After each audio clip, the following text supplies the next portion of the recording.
Two types of living robots from two universes. How would they compare? Well, in this video we are going to compare them and discuss about Mechagodzilla and the Transformers. And while we're at it, we are also going to ask the question, what if Mechagodzilla was in the Transformers universe? More specifically, the monsterverse mecha in the Michael Bay Transformers franchise. One is a gigantic mecha made to combat and look like the king of the monsters. The other is a race of sentient living robots from the planet Cybertron. So subscribe to be a part of the MindQ family. And now let's get down with this sickness. Let's start with the Transformers. They are a species of sentient living robotic beings mostly originating from the distant machine world of Cybertron. The stories of their lives, their histories, and most especially their wars have been chronicled across many different continuities in the Mars multiverse. There are two main factions of Transformers, the Autobots and the Decepticons, and even though they have different philosophies on how to run their planet, they still have the same basic designs, which are more crude in form as compared to the earlier cartoons and movies.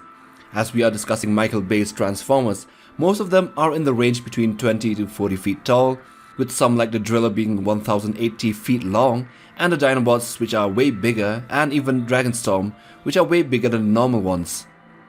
In earlier continuities and movies, the Transformers have had better armor than Planet Earth's inhabitants, and their design also seemed to look more streamlined, since human manufactured weapons such as bullets and rockets never affected them in the slightest, whereas in the Michael Bay's movies, they can be damaged easily by human weaponry. The weapons they also use in the film are usually weapons that can fire more conventional types of ammunition, such as bigger bullets, bigger rockets, and more recently what may be a shotgun equivalent.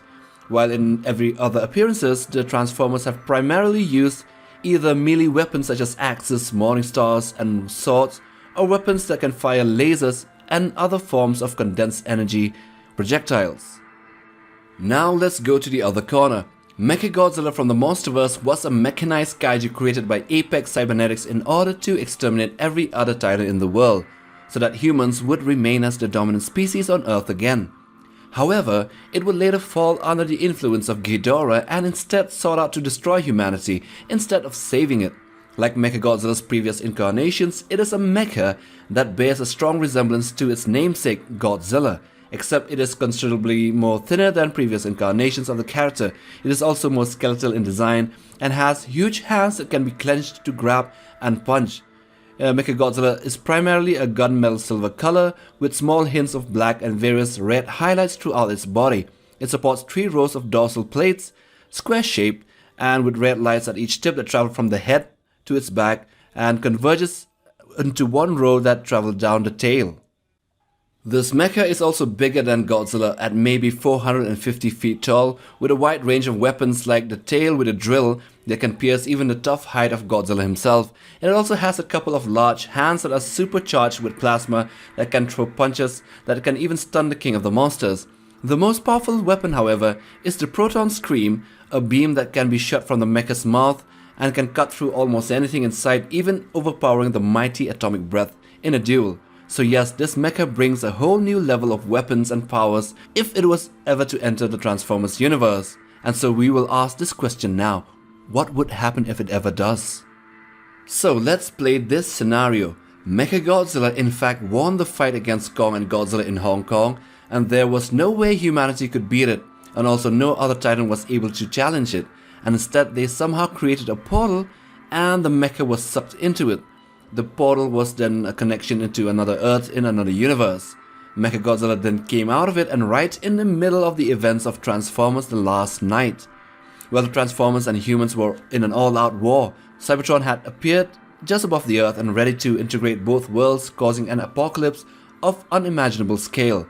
Then Mechagodzilla just appears out of nowhere and starts battling the Transformers, humans and all. Both Autobots and Decepticons are taken aback with the sudden turn of events. The bulk of the forces of the Transformers and humans are then turned to shoot down the giant robot.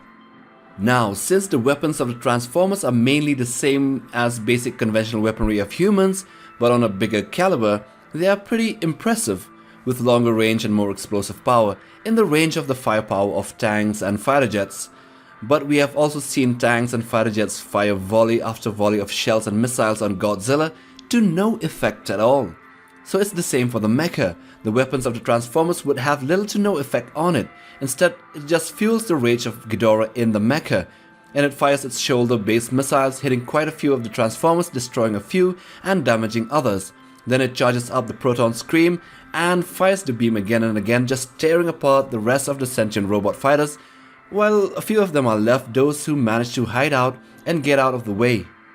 But at the same time, Cybertron was still heading towards planet Earth, and with it was Quintessa, after finally possessing the staff, which was an artifact of immense power that it could drain planets of its life force in order to defeat Cybertron.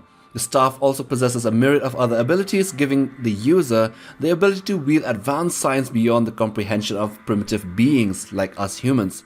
So it was decided that this weapon was to be used against the rampaging Mechagodzilla that was firing beam after beam of Proton Scream onto the segments of Cybertron that touched down onto planet Earth, destroying them, and at the same time it was destroying Unicron's horns as well, which was in this franchise planet Earth itself. Then a strange truce was then formed by the remaining Transformers, which were the Autobots, Transformers and even humans, and they would have to work together to get rid of the mecha before fighting each other again and deciding who would win.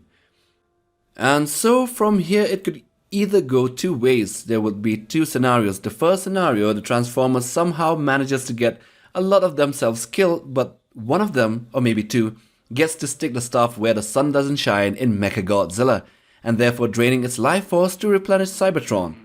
Then there's the other scenario, where Mechagodzilla gets to destroy each and every one of them and thereby slowly reigning over two planets at the same time, Cybertron and Earth. But that's not for me to decide, it's up to you guys, and put it down in the comment section below. And with that we come to the end of this video, so do like for support and subscribe to be a part of the MindQ family, and be sure to hit that bell button for regular updates on monster videos right here on MindQ. Till the next one, take care fam.